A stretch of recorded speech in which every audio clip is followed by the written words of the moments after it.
So good morning and welcome to the first Arab Artificial Intelligence Conference. Distinguished speakers.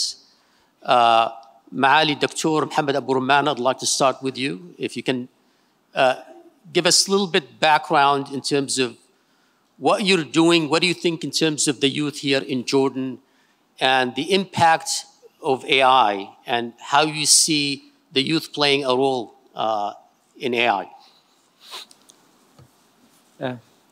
صباح الخير جميعا أولا، ونرحب فيكم جميعا في هذا المؤتمر المهم.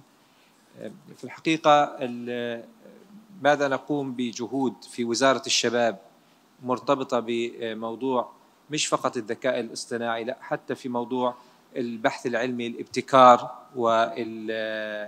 والمعرفة. هو وجودنا هون كوزارة شباب اليوم ضمن هذا المؤتمر وضمن التنظيم هذا المؤتمر بالشراكة مع مؤسسة فايل العلوم ووزارة الاقتصاد الرقمي والجمعية العلمية الملكية، هذا جزء رئيسي من كيف ننظر إلى الأمور. في البداية لما الفكرة المأخوذة عن وزارات الشباب، جزء معالي الأستاذ أيمن بيشاركني بموضوع إنه الوزارات الشباب هي أقرب إلى الجانب الرياضي، يعني دائما بتهتم بخطاب الشباب. في مراحل سابقة كان إما إنه إحنا هذه الوزارة اللي تهتم بالجانب الرياضي لدى الشباب أو بأوقات الفراغ لدى الشباب. خلال الأعوام الماضية صار في نقلة نوعية في عمل وزارات الشباب في خطاب الدول اتجاه وزارات الشباب، وأصبح شعور هنالك بأنه لا، هنالك احتياجات عديدة وكبيرة اليوم بيحتاجوها الشباب. فبالنسبة لنا كوزارة شباب ننظر في الأردن، ننظر إلى مشاركتنا في هذا المؤتمر والاهتمام بجانب الذكاء الاصطناعي وقضايا أيضا المؤتمر السابق اللي كنا بالشراكة مع فايل العلوم حول الابتكار والبحث العلمي، بننظر إله كجزء من دورنا المحوري والرئيسي في عملية نشر لغة العصر لدى الشباب. نعتقد اعتقاد جازم انه لما نحكي احنا عن البيج داتا، عن الذكاء الاصطناعي، لما نحكي عن ال 3D printing، لما نحكي على كثير من هذه المفاهيم، احنا ما بنحكي على اشياء يعني انه خيار انه ندخل فيها ولا ما ندخل فيها، احنا بنحكي عن المستقبل. وبالتالي جزء من دورنا كوزارة شباب في المرحلة الحالية انه نكون عجلة من عجلات وصول شبابنا الى الحديث بلغة المستقبل، وإلى تبني هذه المفاهيم، وإلى أنه يكونوا مش غرباء. لما نجي نحكي إحنا زي هذا المؤتمر عن موضوع الذكاء الاصطناعي أو نحكي عن قضايا التطورات الهائلة اللي عم بتصير في الثورات العلمية اليوم، ما يكون الشباب الأردني يعني عم بسمع عنها وكأنها أساطير أو ألغاز أو كذا، لا، دورنا نشر هذه المعرفة، نشر هذه الثقافة على أوسع قدر وعلى أوسع نطاق بين الشباب، حتى نكتمل مع أنه نحاول نهيئ البيئة المناسبة للشباب الأردني حتى يكون في مرحلة قادر أنه يدخل هذا العصر. فبالتالي هذا الجزء الرئيسي من العمل في الوزارة. وجودنا مع فايل العلوم ومع UNDP ومع مجموعة من المؤسسات العلمية المهتمة بهذا الموضوع، هذا محور رئيسي من محور الاستراتيجية الوطنية للشباب في الأردن. فأحد محاور الاستراتيجية الوطنية هو الابتكار والإبداع والبحث العلمي. هذا جزء من عملنا كوزارة شباب. شكلنا شراكات، شكلنا داخل وزارة الشباب هيئة اسمها هيئة المعرفة اللي عم بيشاركوا اليوم في هذا المؤتمر. وفي هذا المؤتمر قدمنا منح لعدد كبير من الشباب الأردني في المحافظات ليستطيعوا المشاركة. المؤتمر الماضي نفس الشيء، هنالك وفد أردني حيطلع من الشباب الأردني يشارك في دبي خلال قمة المعرفة العالمية في الشهر القادم. فهاي جزء من جهود الوزارة حتى تكون بالفعل ضمن إنه أو تساعد على دخول شبابنا للعصر الحالي والمستقبل، وهذا جزء من الدور اللي احنا نفكر فيه. شكرا معالي الوزير. دكتور سعد, I've known Dr. Saad for about 9 years. صرنا نعرف بعض مدة دكتور سعد. And I always view Dr. Saad as one of the best entrepreneurs in the region and globally. Dr. Saad, you have a platform here. في عندك هون شباب الأردن. We have great entrepreneurial spirit here in Jordan. There is a perception about AI, Dr. Saad, and AI is taking jobs. how would you address that, and how would you address the entrepreneurs here sitting in our audience, listening to a man who has done great things building corporations globally? Thank you, أمجد. نجاوب بالعربي ولا؟ نفضل جاوب بالعربي صح؟ Okay, هل ال AI creates jobs or destroys jobs or takes away jobs from people؟ أنا السؤال هل ال AI ال Artificial Intelligence الذكاء الاصطناعي يعني يأخذ الفرص العمل من ايد الناس ويجعلهم redundant، يجعلهم يلقوا جانبا، او هل هو يخلق؟ انا اعتقد ان كل always information creates more jobs for sure. I mean that's a principle, we have seen it. So الذي يعمله الذكاء الاصطناعي هو نقل الخدمات أو ما يؤديه الناس من وظائف، نقلها من مستوى إلى مستوى أعلى. القضايا الروتينية التي تدار بطريقة يدوية رتيبة، هذه كلها تنتقل للماشين، تنتقل للآلة، وما يحتاج إلى ذكاء أعلى وذكاء أعظم وفطنة أكبر ينتقل للإنسان. النمو في الاقتصاد العالمي منذ بدء ثورة المعلومات إلى اليوم نمو هائل جدا. الاقتصاد العالمي اليوم يمكن يوصل 65 تريليون دولار، ولو كانت نظم المعلومات ومنها الاي اي يعني تقلل من الاعتماد على الناس لانهار الاقتصاد منذ زمن بعيد. أنا أعتقد هذه خرافة، عفوا خرافة سياسية. الحقيقة السياسة فيها خرافات يعني. مع الوزير قال مش أنا. I don't think that AI will create more jobs, will move the more intelligent jobs to be handled by the most intelligent human beings or more intelligent human beings than machines. And lower task jobs would definitely go back to the machine. شكرا دكتور. You know, I speak at a lot of conferences. بروح أنا لمؤتمرات كثيرة. And to have 2 ministers of youth is very impressive. I'm very proud of you, 2 ministers of youth. Because actually the youth movement and AI and the evolution of AI is so important.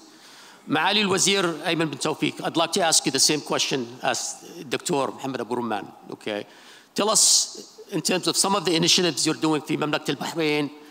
What do you think? I know you use AI as a tool. Right. What is your vision for Minister of Youth in Bahrain, and how do you see that playing in the AI movement? So as far as the Ministry of Youth is concerned in Bahrain, we deal with 2 primary aspects. We deal with knowing our constituency and representing our constituency to make sure that we deal with industry, we deal with government entities, and guarantee almost that they serve our constituency in the best possible form. Now, for us to do that, there's a lot of data points that we need to mine. There's an incredible amount of data points. So we saw through your presentations, and thank you for those enlightening presentations, that collection of data was an aspect that is part of the initial migration or mutation or evolution. So as far as creating sensors, data collection, and so on, that was part of the first step that we needed to take. The second step was mining this data and using analytics to understand this data. And then the third aspect, which is part of the second branch, so first branch being understanding our constituency and their needs. The second branch is empowering our constituency. So we've got 2 very different segments that we try to deal with.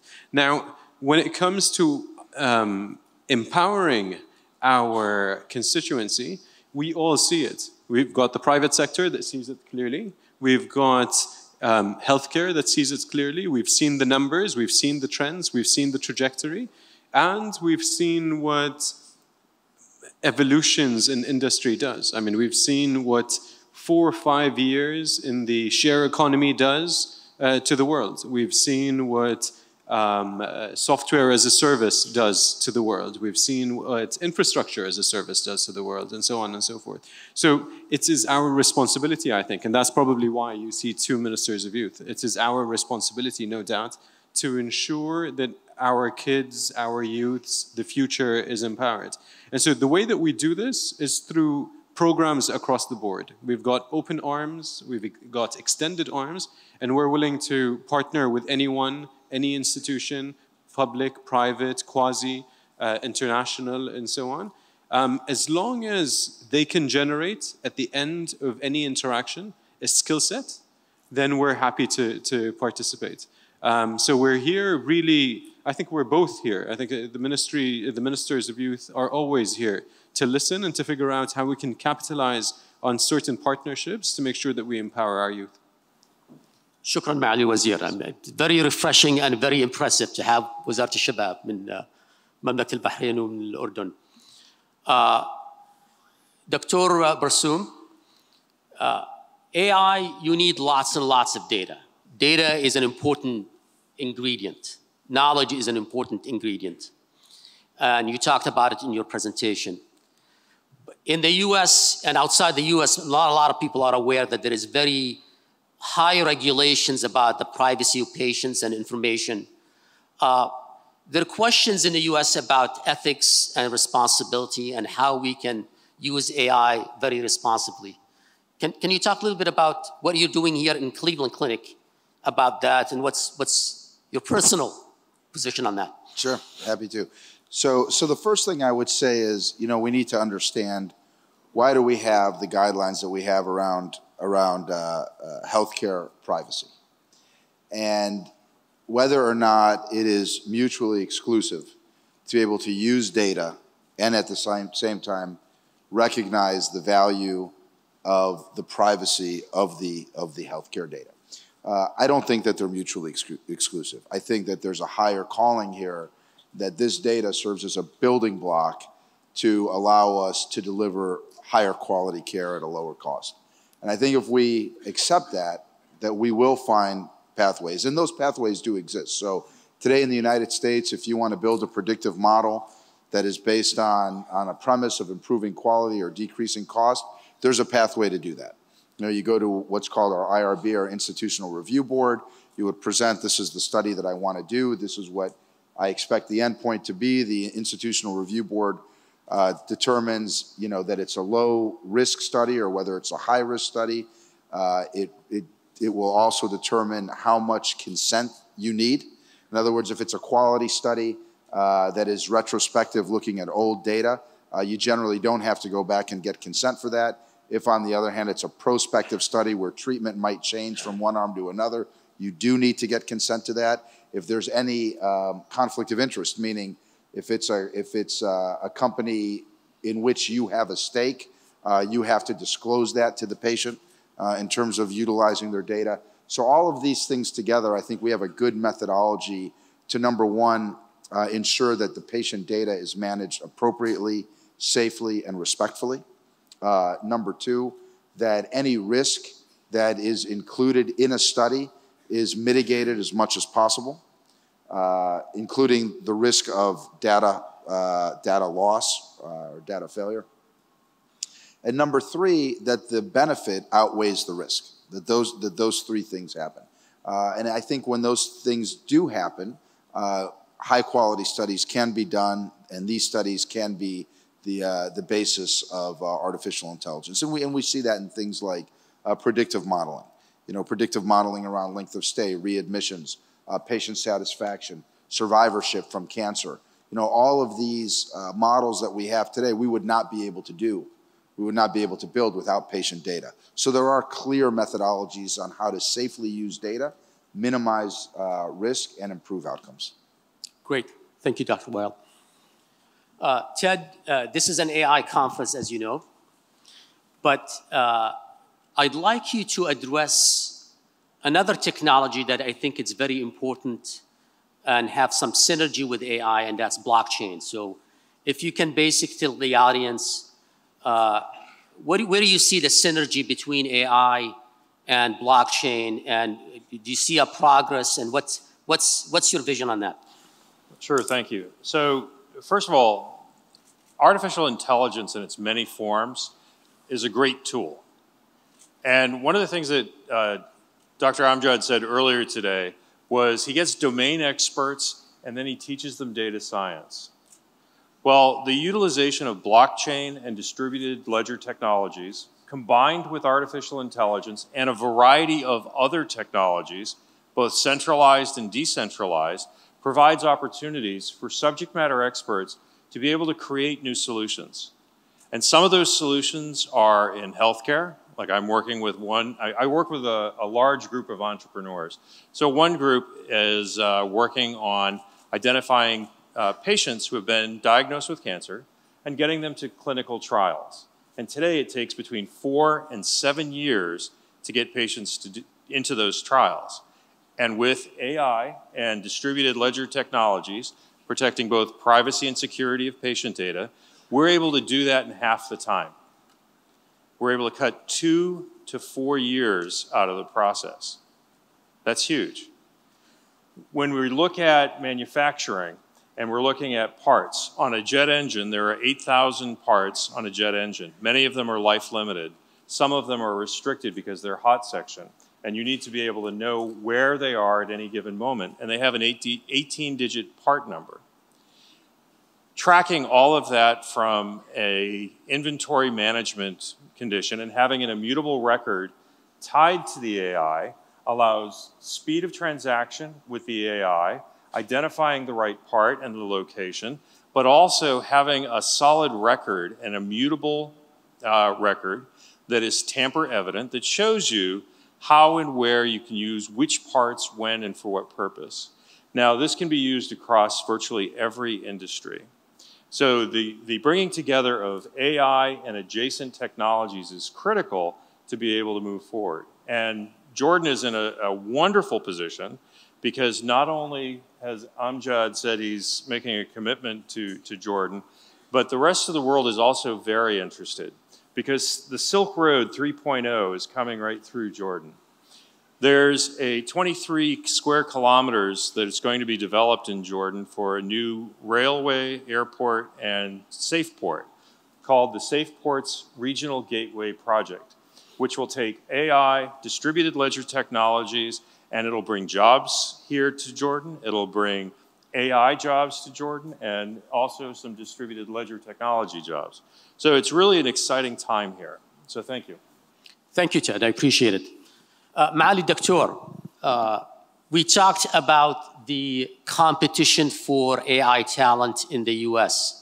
So for companies like Beyond Limits, we really get excited about the potential that Jordan can offer. In your opinion, what can the private sector and the public sector can do to attract companies like Beyond Limits and the big companies to basically come to Jordan and look for talent?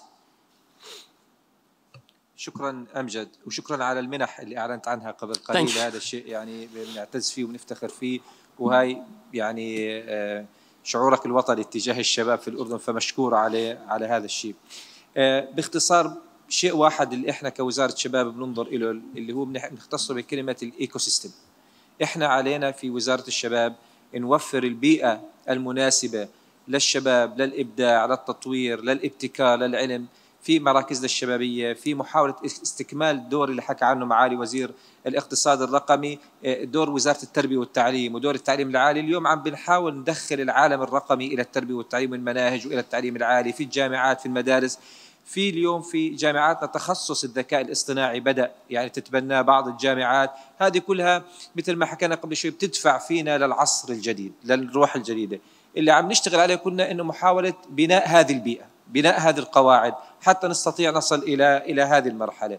القطاع الخاص في الأردن في جانب الاي تي، زميلنا معالي مثنى أدرى مني في هذا الجانب، تطور بشكل كبير جدا. وهنالك اليوم بالفعل آلاف المبرمجين الأردنيين، نتحدث عن 40,000 مبرمج أردني ممكن يكونوا انفيزيبل يعني في هذا، لكن هنالك تصدير لهذه الطاقات الأردنية في هذا الجانب، والمبرمجين هم أحد الرواد أو يعني أحد المسارات المهمة في هذا الجانب. فدورنا اليوم إحنا في الأردن بصراحة شديدة نحاول إنه نشتغل على نكون إنه ريجينال هب للذكاء الاصطناعي ولا هذا المجال الجديد، وحاول إنه نساوي أكبر نسبة من الشباب حتى يلجوا إلى هذا الجانب. هذا بحاجة إلى بيئة مناسبة، بحاجة إلى بنية تحتية، بحاجة إلى سياسات، بحاجة إلى تشريعات، بحاجة إلى مناهج تعليمية، وهذا اللي إحنا من وجهة نظرنا عم نشتغل عليه. البرايفت سيكتور مشاركين هنا معنا في هذا القمة بشكل جيد. هنالك اهتمام بدأ ينمو بهذا الجانب. داخل الحكومة هنالك إيمان بأنه إحنا ما بنحكي عن شيء اختياري، إحنا بنحكي عن لغة العصر، بنحكي عن إدماج شبابنا في العولمة في العصر الجديد، فبالتالي ما عندنا خيار آخر إلا أنه نمشي في هذا الجانب. فهذا بهذا الاتجاه عم ندفع. بعتقد إذا استطعنا أنه نشتغل على هذه الجوانب اللي حكيت عنها، بنكون إحنا استطعنا أنه ندخل أكبر نسبة من الشباب الأردني حتى يصلوا إلى هذه المرحلة. مش بالضرورة كل الشباب الأردني يدخلوا بهذا الجانب، لكن من الضرورة أنه يفهموا لغة هذا العصر ويفهموا التحولات اللي عم بتصير في المعرفة، في الاقتصاد، في السوق، في الصناعة، في إلى آخره، حتى ما يكونوا يعني في عالم والناس عم تمشي في اتجاه آخر. شكرا معالي الدكتور. دكتور سعد, your PhD thesis, I believe, رسالة الدكتوراه كان في change management. What do you see the biggest obstacles for deploying AI in an organization?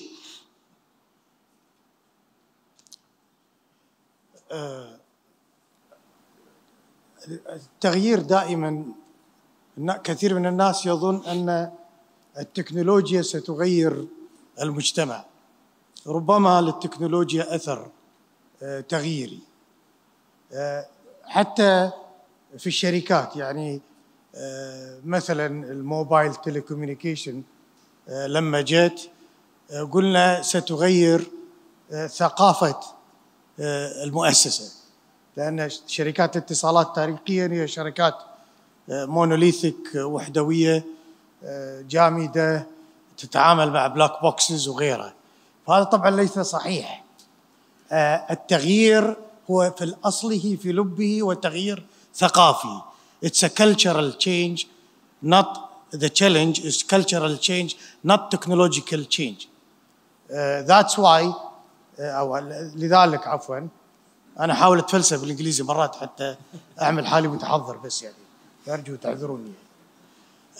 لذلك لما جاءت ثورة الموبايل في بداية التسعينات، من الذي ورثها؟ ورثها يعني الحرس القديم من المهندسين الاتصالات الذين كانوا في وزارات الاتصالات والبي تي تي وما إليها.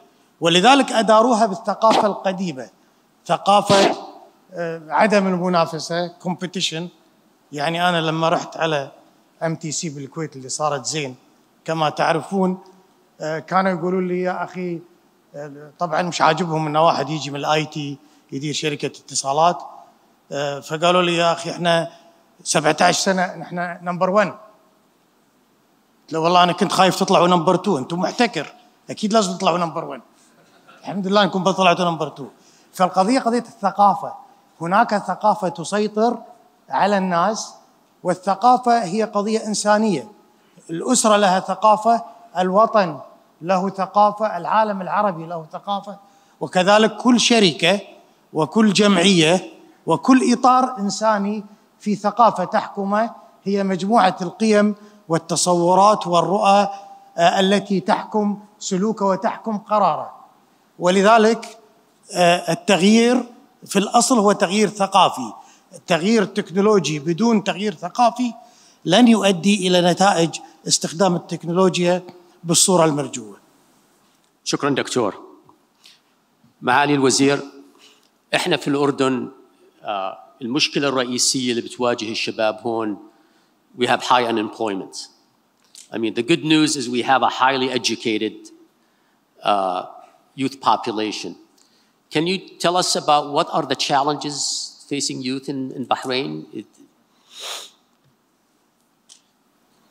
طبعا بالنسبة لأصعب التحديات اللي تواجه فئة الشباب, the largest challenges that we have facing the youth segment. يتخيل لي ان احنا عندنا كلنا في المنطقة يعني ككل, ويمكن العالم ككل أمانة, المشكلة هي وحدة.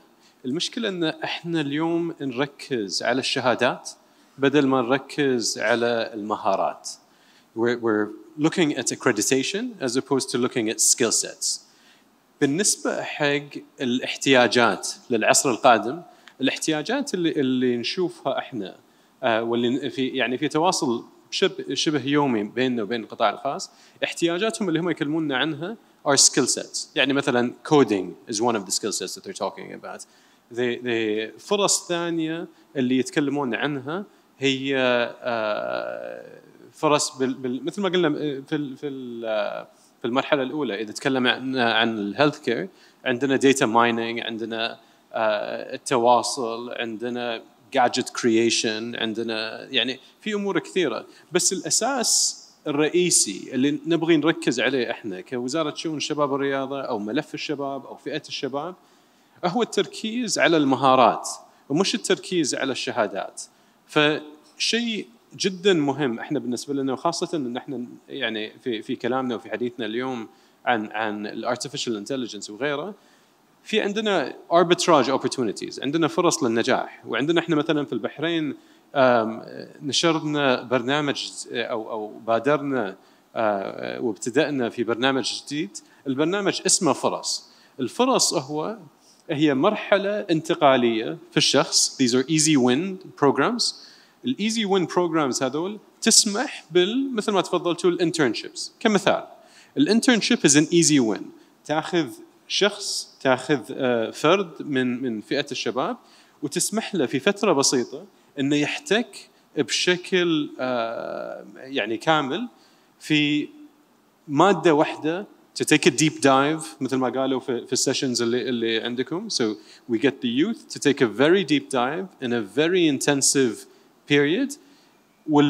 والخلاصة هي, the conclusion that we're looking for is the acquisition of a skill set, and we need to acquire a monetizable skill set. يعني لازم هذه المهارة الجديدة لازم الواحد يقدر يحولها بعد هذه الفترة, إن كانت هي 3 أشهر 6 أشهر أو غيرها. أعطيك بس مثال إذا تسمح لي. تعرفنا إحنا على بعض الشركات في الكويت.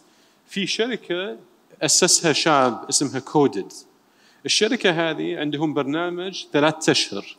3 أشهر teaches you the 5 main coding languages and teaches you how to implement them.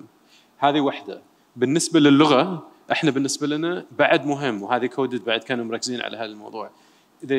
يعني أنا اللي عجبني باليوم بالطرح للأمانة إن الواحد يحول بين العربي وبين الإنجليزي. We saw this in all the presentations. في الكودينج في الارتفيشال انتليجنس, واذا بندخل احنا في عالم العولمه, واذا بندخل احنا المفروض ان احنا نقدر ان نبدا الجمله بالعربي ونخلصها بالانجليزي, نبدا الجمله الثانيه بالفرنسي ونخلصها بلغه رابعه وخامسه والى اخره. فبالعكس احنا المفروض ان احنا نكون منفتحين في هذا المجال. فاحنا بالنسبه لنا يعني my only takeaway is التركيز على السكيل سيتس. accreditation ما اظن بيوصلنا بعيد. يعني احنا بالنسبه لنا, لان مشكله الاكريديتيشن اليوم ان الاكريديتيشن مع سرعه التطور you're only accredited for a very limited period of time. حتى الدكتوراه بعد ما تخلصها, اذا الارقام اللي شفناها اليوم خاصه مثلا في قطاع الصحه صحيحه, لو كانت هذه الارقام صحيحه فمعناته حتى العلم اللي انت حصلته بعد ساعات او ايام او يمكن اسابيع you're no longer relevant. So we need the skill sets. We don't need the accreditation. I agree. شكرا معالي الوزير. We're gonna basically allow the audience to ask questions. So let's take some questions from the audience, and please address the individual that you want to target. In the front row, please.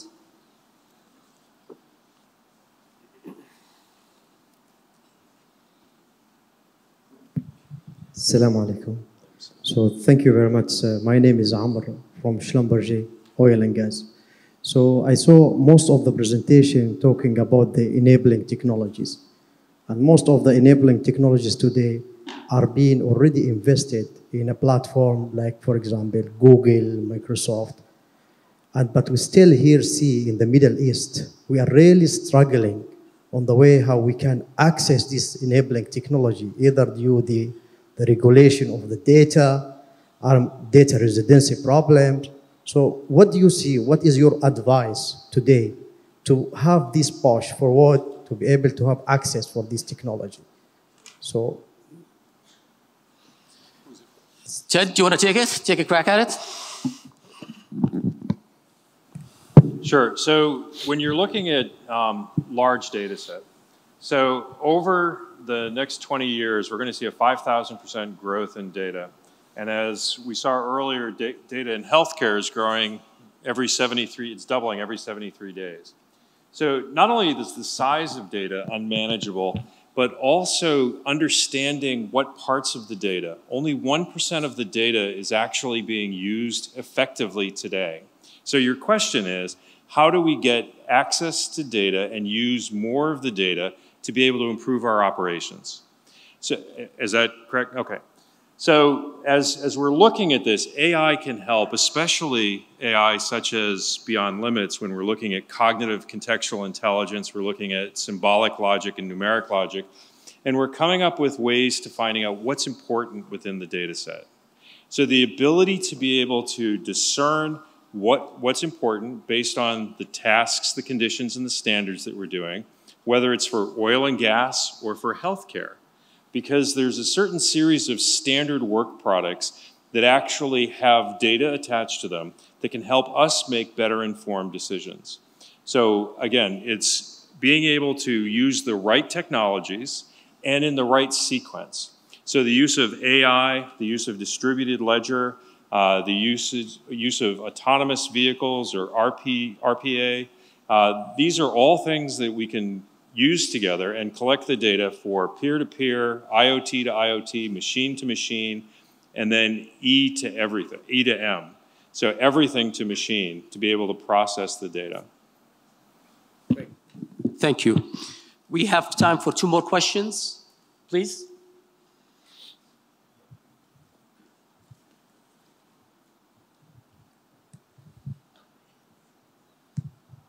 Hello. My name is Mustafa. I'm from Jubilee School. So earlier, Mr. Amjad was talking about the future of AI and how the optimum ideal future is strong AI. So when you said that, I started thinking, how do you think that, well, as of now, man is superior to machine, as of now.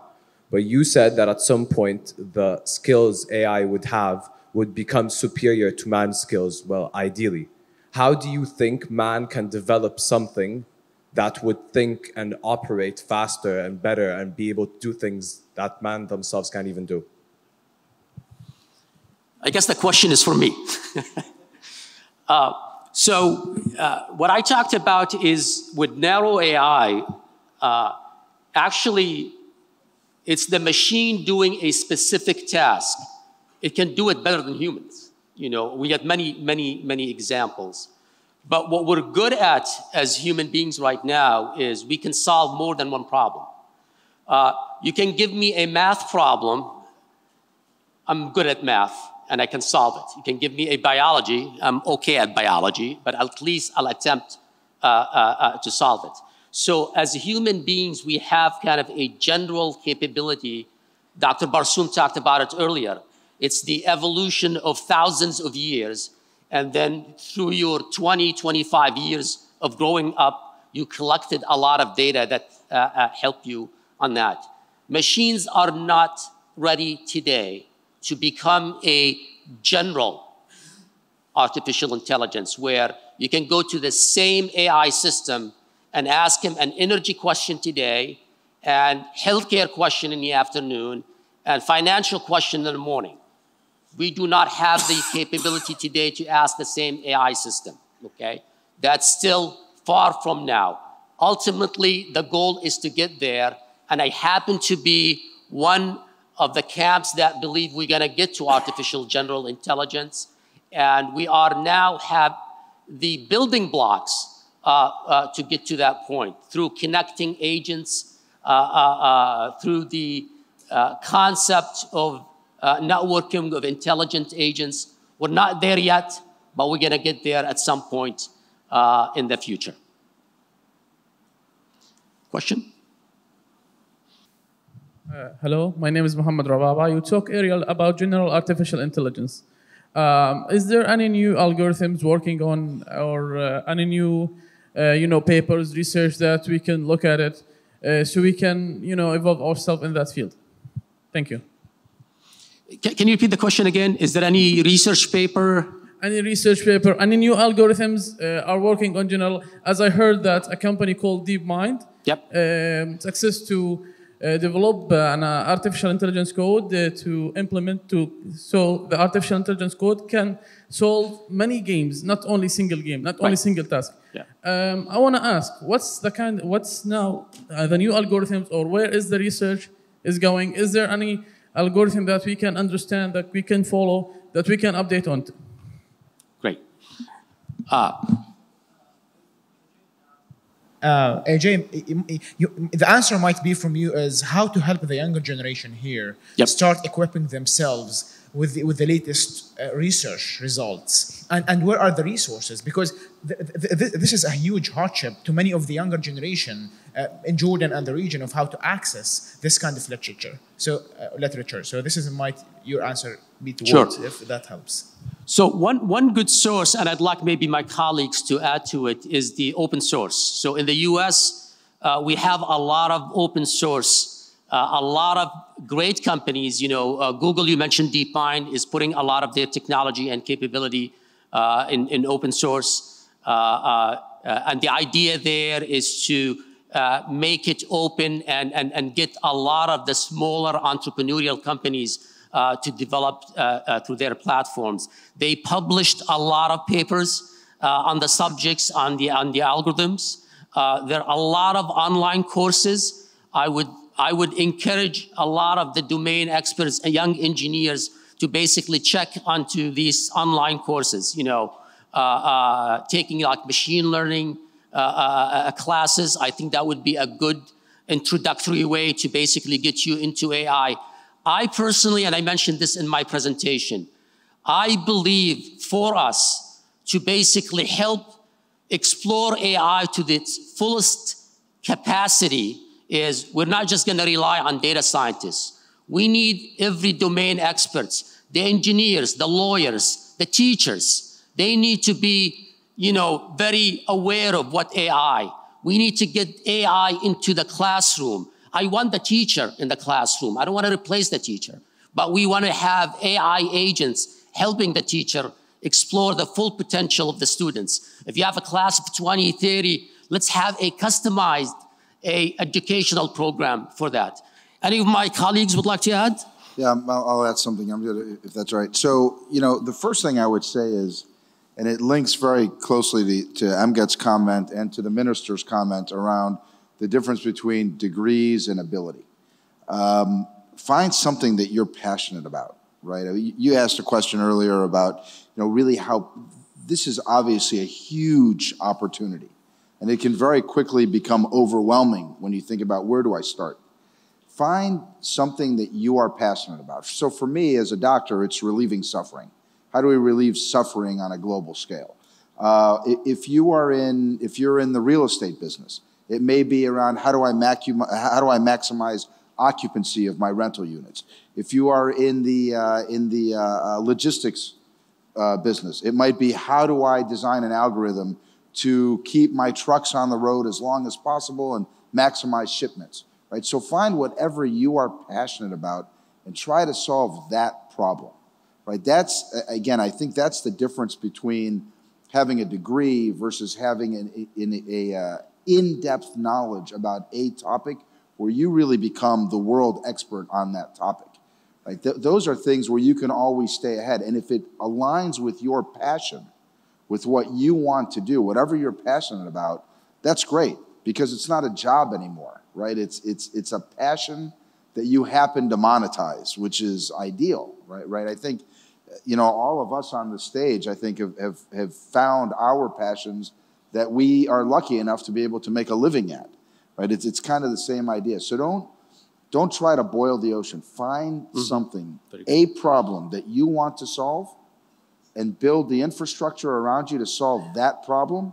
And from there, you can springboard into other things. Thank you, Doctor. And let me just also add quickly, for those of you who are طلعوا أدبي مش علمي, there is hope, you know. AI is also for كمان الفرع الأدبي كمان, you know. AI is for everything. So we also need experts in psychology, in other areas of creativity. So don't feel left out. You're not going to be left out. I think we have one more question on this side. Hi, my name is Marwa Kraki, faculty at Hamad bin Khalifa University. And I first want to thank everybody for their presentations, very insightful. One topic that I think was missed was ethics. How do we incorporate ethics in AI? So in terms of the medical field, it is great to have AI in health, but if we're going to have predictive algorithms, and let's say there's an accident that happens, who's held liable? There's AI in drones, and drones sometimes are used for, you know, military application. Where's the ethics behind this? So I can maybe lean in a little bit on the healthcare side. You're absolutely right, and this is something that we struggle with every day. So let me give you an example: transplants, heart transplants, liver transplants, kidney transplants, lung transplants. Very expensive, very high risk. Clear opportunity for predictive algorithms on how we should allocate our organs to the patients that have the highest chance of success, right? There's always ethical questions when it comes to these kinds of things. And I think today, the way we manage that is to try to be open, transparent, and honest with patients and their families around predictive modeling and artificial intelligence based on those predictions. So in other words, if I have two patients in front of me and a single organ, and I have to determine where should that organ go. Fortunately, we have pretty advanced algorithms for that type of thing. But it requires a very honest, open discussion with the family and the patient that is not going to get the organ. Right? That's, I think, the key. I think at a foundational level, we have to agree that transparency is foundational to everything that we do. And if we do that, and we simply always do the best that we can, based, at least in healthcare, on what's in the best interest of the patient, the best interest of society, and we're transparent and open and honest about it, then I think we check the ethics box. If any of those things don't match up, then we have failed. And I think that's the key. Yeah, go ahead. So tomorrow afternoon, I'm actually going to talk about ethics and trust and the integration of AI, because it's a very important question. So if you want to have more discussion about that, any of you, please join us tomorrow afternoon for that discussion. We're gonna cover it in depth. The only thing comment I want to add also, there is unbiased part to ethical issues related to AI. The New York Times did an article where they discovered that actually AI algorithms were very accurate in detecting white people versus African American or other minorities. And a lot of that is because the programmers who basically created the algorithms were white, okay? We need to be conscious about that. If we want a diversity in our programming, we need to basically think about that big picture. Any more time for pictures? We're done? We're done, I guess. We are running out of time, so I want to thank our distinguished panelists.